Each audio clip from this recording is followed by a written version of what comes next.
with the jersey. I'm not going to tuck out my shirt and show like that. I'm not going to do that, I promise you guys. But we welcome everybody to Warriors Post Game Live, presented by Toyota, the Hall of Famer Chris Mullin, Darrell Wright, NBA champion, former Warrior at Bonte Hill. And it starts with Stephen Curry. 46 big ones, his 11th 40-point game of the season. Playoff atmosphere, and Steph saved his best for when they needed it most, putting up 46. I thought he worked so hard off the basketball. I mean, I'm going to say it again, it sounds crazy. I thought Memphis actually defended him pretty well. They made him work all night long. He figured it out, started moving without the basketball. He almost had a triple-double. Draymond almost had a triple-double. Tonight we had three-way wigs. Yeah. We had points, rebounds, and his exquisite defense, and then Jordan Poole and JT off the bench. They are playoff ready. Yeah, I thought Devin Brooks did a great job with Steph. He was physical with him. He used his length on him. Yep. But Steph, being a high IQ player, a smart basketball player, he did the proper things, getting his teammates involved, back cuts, getting different layups, and then that opened the whole game up. Especially when Brooks went out the game, that basket got much bigger. So I thought they did a good job, but the MVP found a way. No doubt about it. Let's look at the crunch time plays here, because as you mentioned, Darrell, Dillon Brooks fouled out with 6-12, and Memphis fought right back into it. They went up by 2 off a John Morant floater, and that's when the Warriors took over. Big 3 by Jordan Poole here. He came off the bench with 15 points. His week, 20 against Utah, 20 against Phoenix, career high 38 Friday night against the Pels, and 15 tonight. You see the follow through by Andrew Wiggins, followed up that basket with a monster dunk. Check these hops out, Darrell. Woo, he can get up. 2 hands for safety, and like Mully said, he was a three-way Wiggs tonight. He rebounded, he defended, and he brought it on the offensive end. Playing some good basketball right now. He is efficient, 9 for 16 from the floor. And then number 30 took over, Bully. No Dillon Brooks, and the Grizzlies were lost. Their patented split action, and you saw the first cut was a curl by Jordan Poole, another shooter you have to respect. Then Steph came off wide open. Here, Wiggins. Again, Jordan Poole, great awareness, great quickness to get an offensive rebound there, found his own shot. And now Steph gives it up. Play's not over, get it back. Stop, pop, and drop. Look at Jerry Jackson Jr., man. He's just lost there in the back up there at half court. And we talk about Steph's 46 points and him figuring out how Memphis was playing him defensively. He also had 9 assists and 7 rebounds. So total domination by Steph Curry today. And here he is putting Melton in the blender. Poor Melton there on the island by himself. And you see Dillon Brooks saying he's basically helpless there. And as you said, Willie, Dillon Brooks was physical on Stephen Curry. Stephen Curry figured her out by going to the basket on some back cuts. And then he got going for the three-point line with 9 made threes.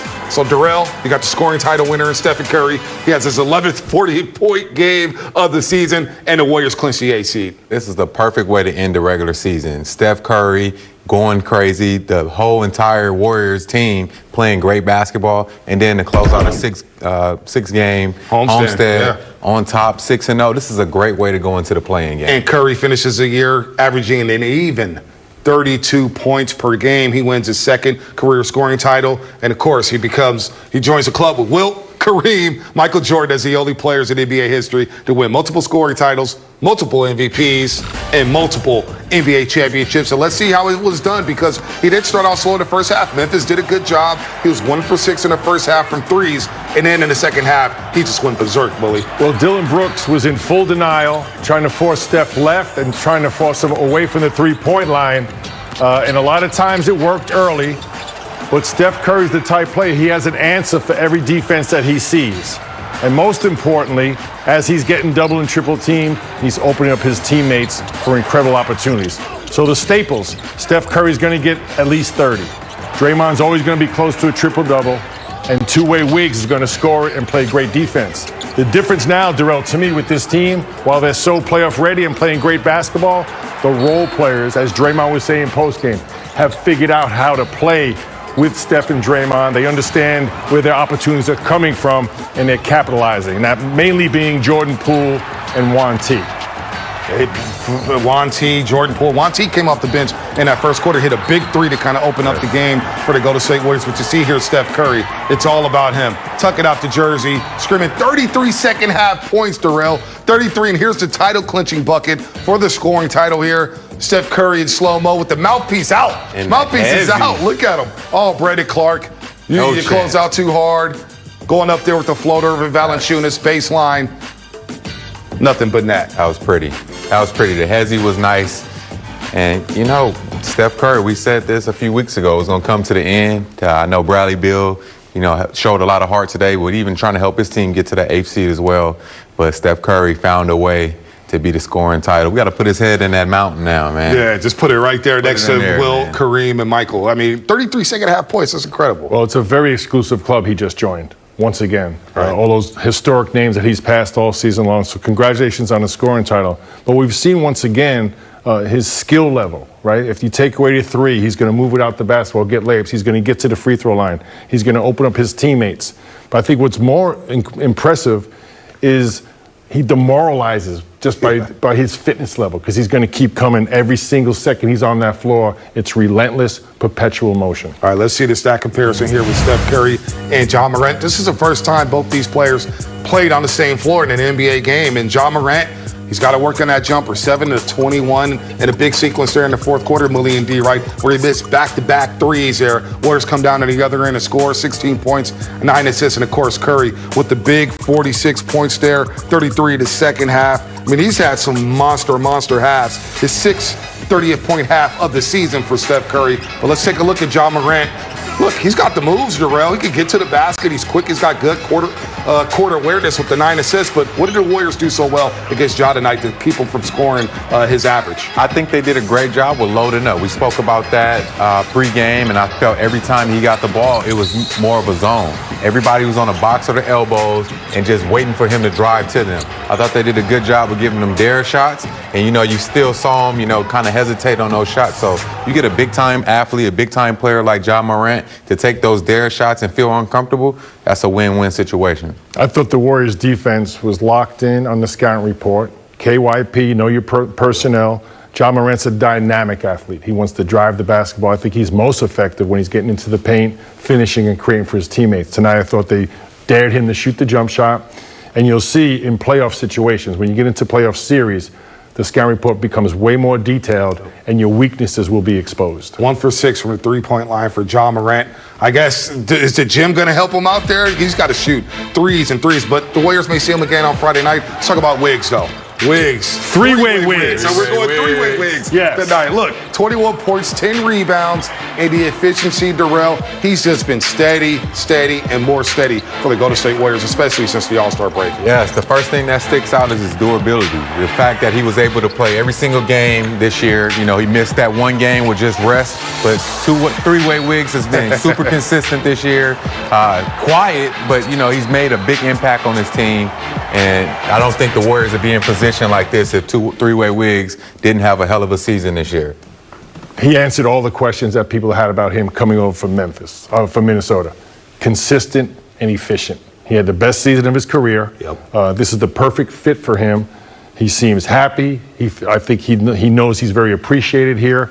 Tonight was a beautiful game. 9 of 16 from the field, 2 of 2 from 3. 21 points, 10 rebounds. Yeah. That's an incredible game. He had a great season here. I think he's the perfect fit moving forward. Career high for Wiggins in field goal percentage and three-point percentage. So, yes, the best season of his career. And a career low in minutes. He only played 33 minutes. Efficiency, so baby. Efficiency, yeah. There you go with two-way Wiggs. And then, of course, Draymond Green. It seems like Draymond Green gets up for these big games every single year. And, of course, the Warriors only won 15 last year. He was on an island. Didn't get the best Draymond Green, but he's really stepped up his game over the last 2 months. 14 points and 8 in the first quarter to really keep the Warriors in that basketball game when Memphis was dominating the paint. another game for Draymond Green where he's flirting with the triple-double, Darrell. Yes, Draymond been playing some great basketball as a facilitator all year. You know he's going to bring those rebounds, but when he's making shots and shooting the basketball and being aggressive, he's a different player. And the one thing he said, he saw how they were playing Steph Curry, so he took it upon himself to be aggressive, attack the rim, and look for a shot. So you love when Draymond's playing like that because it's a different team, and it opening up playmaking ability. When a defense collapses, he's finding shooters around the perimeter. It's the month of May. We're starting to have afternoon games. That means Draymond Green is locked in on triple doubles. And you could see the first quarter, he scored 8 points. He was aggressive offensively. And he mentioned in post game, he's feeling more comfortable playing a 4-on-3 because of all the attention that Steph has drawn. And you see those little clips there, his layups. I just think the dunks, And even when he has that fake handoff, he's getting to the rim. There's separation now. I think he looks much quicker and much more fit than he was for obvious reasons because he had COVID coming in. But since that Charlotte game, he's had an incredible season, one of his best of his career. No doubt about it. Probably will make an all-NBA defensive team with the way he finished this season. And we got to go talk about the other guy from Michigan who played at the University of Michigan and was a Wolverine and not a Spartan, and that's Jordan Poole. But this guy got sent to the G League here, and we didn't know if he was going to be back up. He didn't look like an NBA player early on. But you know what? He has stepped his game up since being recalled from the G League, averaging over 15 points a game. And you see here tonight, Darrell, another solid game for Jordan Poole to cap off a great week for him. Yes, Jordan Poole is an NBA player and can be a big-time NBA player if he continues to keep working on his game, keeping his mind right. But when he's keeping the game simple, playing within the offense, within the system, he's a big-time player. And he's surprised me all year, especially coming back from that G League. He's been playing some great basketball. Another guy they know they can depend on to bring 15 points off the bench every night. Bonta, you mentioned his G League stint. Since he's come back to the Golden State Warriors big team, it's been a pool party. And everybody's been invited. The last 3 games, 20, 20, 38, and tonight an efficient 15 points off the bench. To me, again, his fitness level, I could really tell the difference on how he's moving with without the basketball. Darrell mentioned his efficiency and his decision-making, quick straight-line drives. He always shoots open threes. His shot selection is there. He's playoff ready. He's ready to go. See, I'm going to blame you now because Kate Scott and Joe Shasky tomorrow in the morning roast are going to say, Bonta, we told you a pool party. Thanks a lot for that, You didn't get the invite? No, I didn't want the pool party, man. Let's go, baby. Pool party. Thanks a lot, buddy. Yeah, Warriors playoff Central Wednesday beginning before the game. Of course, coverage before and after the game. We'll have you all covered up as the Warriors get set to go in the play-in game. And who will it be? Will it be the Lakers? Will it be the Blazers?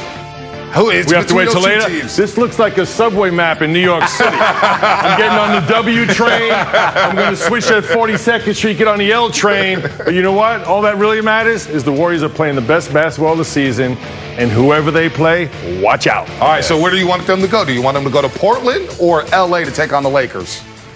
Or does it matter? I'm going to L.A. Let's go to L.A. Oh. Let's go to L.A. Go back home, Darrell. Let's go back home. Both teams obviously pose different problems. Right. The Los Angeles Lakers, I would question their consistency, their cohesiveness because of the absence of Anthony Davis and LeBron James. I'm not questioning them. Can they get their rhythm back? I'm sure they can. We'll see. With Portland, obviously C.J. McCollum and Damian Lillard, those big scorers. I think they match up. The way they're playing, I don't think it really matters. They're going to focus on their game. Obviously, the scouting report's going to be tremendously different between the Lakers and Portland. The rhythm and the flow that they have right now, let's go, man. All right, so Denver may try to lose on purpose. And it's up to the Clippers to try to I thought they didn't do that with the play-in tournament. Oh, I thought that went away. Well, the Clippers, you see they sat down everybody against Houston. Houston won a game late in the season. So they may try to sit against Moses Brown. What's going to happen with the Clippers and OKC? So still at 6 o'clock when all these games tip off, a lot is yet to be determined when it comes to the Western Conference playoffs. But I think you guys are right. With the way the Warriors are playing right now, Lakers, Blazers, Wolves, for the only players in NBA history that have multiple scoring titles, MVPs, and championships. And the bookend with Michael, you got the 2 guards with the 2 big fellas in the middle. That's a Mount Rushmore. Oh, easy. What an elite company. I mean, an incredible season by Steph. And congratulations also. Bradley Beal had a tremendous season, kept that team afloat. Yep. And they finished strong just like the Warriors did. No doubt, no doubt. They're going to be a tough matchup for the Celtics in that play-in game. And then they may play Westbrook and Durant. They may play against each other in the playoff series. You know Westbrook's going to be ready for that, Darrell. Oh, you know it. But I think the Washington Wizards have been doing the same as the Warriors these last few weeks, understanding how important it is to get wins, especially at home, taking care of home court. And then 2 big-time players having unbelievable seasons with Bill and Russell Westbrook. So I think they really got those young guys over there on board and understanding how important each and every game is. So I can't wait to see them in the playoffs as well. No doubt about that. A little later on, we'll talk about the Hall of Fame because Tim Hardaway Sr. may have been snubbed. We'll discuss that a bit later in the program here as we take a look at the scoreboard. And the Warriors, again, wrapping up a homestand, the 6-game homestand that everybody was talking about at the All-Star break. Oh, the Warriors going to finish the season with 6 straight home games. Well, they made every single home game count. What a homestand. 6-0, capped off by a big win over the Grizzlies. They beat Utah, Phoenix on a back-to-back, and they head into the play-in tournament rolling right now. Let's go back down to Chase Center and hear from Fitz and Buki. Well, when we saw the Warriors at the beginning of the year, they were a 15-win team with Steph Curry coming off a broken hand and Draymond Green not in games that mattered. So you get to the draft, and then Klay Thompson tears his Achilles, and you think, what are the Warriors going to be? And early on, they were a middling team. But they finished this year 15-5 as an elite defensive squad, top 5, 6-0 homestand, surging into the postseason. What kind of takeaways did you have for the year? I've just seen the confidence of this team grow. And you talked about it, how they were a little inconsistent. Sometimes it's defensive rebounding that gets them one game. Sometimes it's the turnover. Sometimes it's the fouling. Yeah. They've just gotten much better in covering all those areas and just making sure everybody's just engaged the defensive game plan they're executing. So we've seen the defense grow. We talked about it, top 5 defensively. And then you talk about their offensive efficiency, the way they're moving well without the ball. Slotting in Andrew Wiggins now. Right. Yep. Andrew Wiggins, but everybody is sure of what they're doing offensively more now. Instead of Draymond Green having to wave people around, people know where they're going. And then the ascension of some of the role players. Jordan Poole, his confidence is growing. He's playing at a high level right now. His playmaking ability. You talked about how Draymond just said that. And then Andrew Wiggins, he's showing that he has a lot of heart. And I think for the Warriors, if you look at it, with this play-in tournament now, they are the 8th seed. It'll either be the Lakers, it'll be Portland. Both those teams beat the Warriors 2 out of 3. It was a very different Warriors squad. So, well, you want LeBron or do you want Dame Lillard? Either one's going to be on the road. But the nice thing today, if they were to lose that game, they still have a home game Friday to be a playoff participant. And I think they would learn a lot and grow a lot in a 7-game series, whether it's Utah, whether it's Phoenix. I want to see the Warriors get into the playoffs because this is still developing for future benefits. Right, absolutely. And I think the Warriors would probably rather play the Portland Trailblazers if they were super honest about it, but they're just going to say, we don't care. Right. We're just ready to play against whoever. And it's really about what the Warriors do. They've executed the defensive game plans that the coaching staffs have given them. And right now, Portland or the Lakers have to react to the way the Warriors are playing right now because the Warriors are giving teams a lot to think about. With Steph's movement, the energy, scoring champ. He's a scoring champ for a reason now. It's not just the 3-ball, and teams are trying to take away his 3-ball, and the Warriors are showing they can be really effective and efficient in the paint, getting to the rim. So that's something that either Dallas or Portland's going to have to think about coming up. The Warriors are a confident team right now. Yeah. And again, we were talking about it. No one wants to see the Warriors in a 7-game series because Steph is a problem all the way around, and Draymond, like he said, is a dog. He used some different words, but he is a dog. I agree with him. Well, enjoy the Warriors' present because it's so much fun right now. But also think about Klay Thompson and James Wiseman and potential draft picks being added to the development of Jordan Poole, signing Juan Toscano-Anderson, and the brilliance of Steph Curry and Draymond Green. The present is fun. The future looks even brighter for the Dubs. But we're going to be fans this week. The play-in tournament will be handled by the national networks. The Warriors make a 7-game playoff series. We have the first round right here on NBC Sports Bay Area. So we've had a great time calling the games all year. Tonight was kind of the coup de grace, 6 straight. In fact, Steve Kerr has had 4 6-game homestands as a head coach, and the Warriors are 24-0 in those games, which is unbelievable. So let's be basketball fans this week. Let's see who the Warriors end up, and hopefully it's in the playoffs in the postseason against Utah or Phoenix.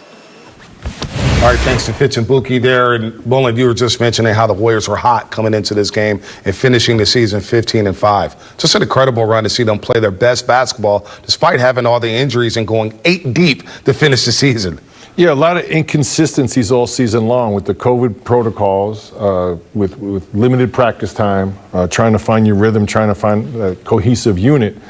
But I think Steph Curry and Draymond Green really held down the fort when things were getting tough. Right, and then as the season wore on, I thought the role players found their rhythm on how to play Warrior basketball. It's a little bit different because Steph Curry's so unique. When he has the basketball, it's one dynamic, As soon as he gives it up, instantly it becomes a different dynamic within the same possession.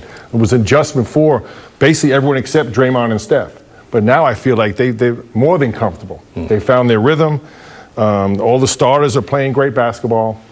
And then you have, Juan T. And Jordan Poole are playing the best basketball of the season. Their IQ, they know exactly what they need to do out there to make winning plays. And then Michael Mulder will be out there to make knockdown shots. So I think they're more than playoff ready. They're dangerous as ever. And it's going to be an exciting run here through the play-in tournament on into the playoffs. And I think one thing that's so cool about those three guys coming off the bench, none of them needs the ball. They all can spot up and shoot. Like Mully mentioned, they all make winning plays. Michael Mulder is going to be big time in the playoffs when Steph Curry they're getting the ball out of his hand and they're making Draymond pick, defense apart. He's going to be that guy that's going to catch and shoot. And then when Steph goes to the bench, Jordan Poole will be able to, handle the ball a little bit more. So I think they found a nice three coming off that bench moving forward on this playoff run. And we are talking about the present here because Jordan Poole's getting experience, Wiggins is getting experience, Juan T's getting experience. But it's tough not to look at the future after the season and say, boy, this experience.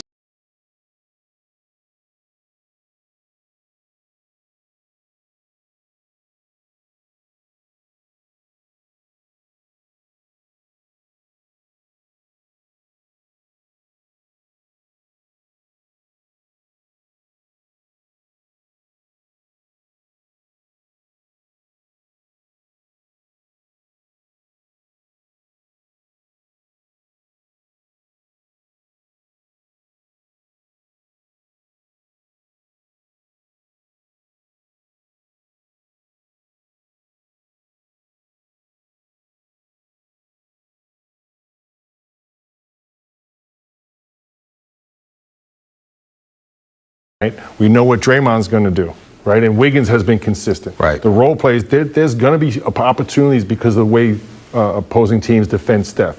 Being confident, making the correct decisions at that point in time. So we've seen a little preview of that. Obviously, when you get to the actual playoffs, the intensity raises more. But I love what I'm seeing from all those plays, the growth. And you talk about now, you had Steph, you had Clay back to the lineup, James Wiseman with some experience. And what's going to happen in the draft. So it's a tremendous, bright future for this organization. No doubt about it. The Warriors in this homestand 6-0. They lock up the number 18, and we'll wait the opponent there. It could be the Lakers or it could be the Blazers. We'll find out tonight at around 8:30 p.m. But let's hear from the head coach, Steve Kerr, on tonight's win over the Grizzlies. Steve, what did you think of Steph Curry's performance with 46 points in 40 minutes, but also his volume of shooting tonight? He attempted 36 field goals and 22 threes. Yeah, it wasn't enough. We need to get him to be more aggressive next game. I don't know what else to say about Steph. We've been through this all year, just from one game to the next. It's very difficult to express just how good he is. What an amazing teammate he is, and everything that he brings to the table, the leadership, the example that he sets every day, and then of course the brilliant shot making. So it's a great response to Memphis's fourth quarter run, and it was a fun one to finish out, and now we got to get back to work pretty soon. Steve, you've been around it for so long. Do you think, top to bottom, especially now the regular season's over and he won the scoring title, that this is his best season that we've seen to date? Well, he's never been better. I can say that. He's been great. So it's hard to say he's at his best now because he's been like this for years. I think what's different this year is just the supporting cast is different. We've got a much younger team. He's been asked to do a lot more with this group, and he's gone above and beyond what we've asked of him. So just an incredible season, and I'll just leave it at that. He's never been better than he is right now. Did the game shift when Brooks fouled out with about 6:32 left, and what changed for you guys after that? Yeah, I thought that was a big play. Brooks was all over Steph all game, did a really good job just staying physical with him. And that was a big play. But, all these games have swings in them. And we knew we would respond to their run, and we did a good job of that. We got several stops in a row, kind of, at that 3 or 4 minute mark, and we're able to capitalize offensively with Steph's threes. Hey, Coach, Corey from the Out of Bounds Sports Podcast. Hope all is well. With the season coming to a close, coming to an end with the highs and lows, still showing that he still can do it at a high level. From a coaching standpoint, how did you manage all the schedule being condensed, the injuries and COVID restrictions? Well, it's really the whole organization has just had to endure this season, just like every organization and really every group of people out there during this pandemic. The only way you can get through it is to lean on each other and put the work in every day. So I'm really proud of not only the team, but the whole organization. It's been tough playing most of the year without fans, obviously taking huge financial losses. And it's been great the last few games to see and to feel more and more fans in our building. So hopefully that continues and we can, move through this pandemic over the next few months and get back to a normal regular season next year. But just very proud of not only the team, as I said, but the whole organization. Kind of wild that 5 years ago today, Steph Curry dropped 46. Also, it's hard to say he's at his best now because he's been like this for years. I think what's different this year is just the supporting cast is different. We've got a much younger team. He's been asked to do a lot more with this group, and he's gone above and beyond what we've asked of him. So just an incredible season, and I'll just leave it at that. He's never been better than he is right now. Did the game shift when Brooks fouled out with about 6:32 left, and what changed for you guys after that? Yeah, I thought that was a big play. Brooks was all over Steph all game, did a really good job just staying physical with him. And that was a big play. But, all these games have swings in them. And, we knew we would respond to their run. And we did a good job of that. We got several stops in a row, kind of, at that 3 or 4 minute mark. And we're able to capitalize offensively with Steph's threes. Hey, Coach, Corey from the Out of Bounds Sports Podcast. Hope all is well. With the season coming to a close, coming to an end with the highs and lows, still showing that he still can do it at a high level. From a coaching standpoint, how did you manage all the schedule being condensed, the injuries and COVID restrictions? Well, it's really the whole organization has just had to endure this season, just like every organization and really every group of people out there during this pandemic. The only way you can get through it is to lean on each other and put the work in every day. So I'm really proud of not only the team, but the whole organization. It's been tough playing most of the year without fans, obviously taking huge financial losses. And it's been great the last few games to see and to feel more and more fans in our building. So hopefully that continues and we can, move through this pandemic over the next few months and get back to a normal regular season next year. But just very proud of not only the team, as I said, but the whole organization.